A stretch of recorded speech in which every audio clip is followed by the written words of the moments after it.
page de l'épidémie de coronavirus. Une épidémie qui a fait 28 600 morts. Mais le plus dur est passé. Nous avons surmonté la grande vague de la pandémie. Les mots du Premier ministre espagnol sont en effet sans équivoque. Et pour repartir de l'avant, le pays a décidé donc de rouvrir ses frontières aux touristes dès cet été. Il faut dire que c'est un pan essentiel de l'économie et donc presque une question de survie. À Barcelone, Henri de la Guérie.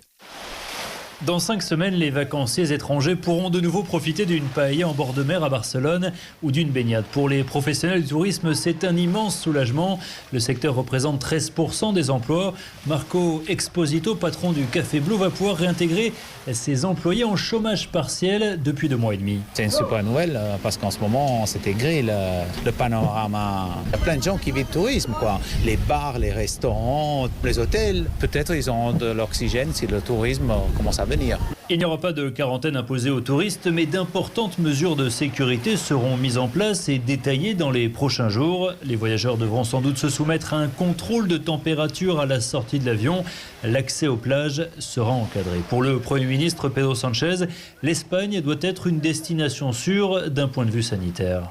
Nous garantirons que les touristes ne courent aucun risque et qu'ils n'apportent pas non plus de risque à notre pays.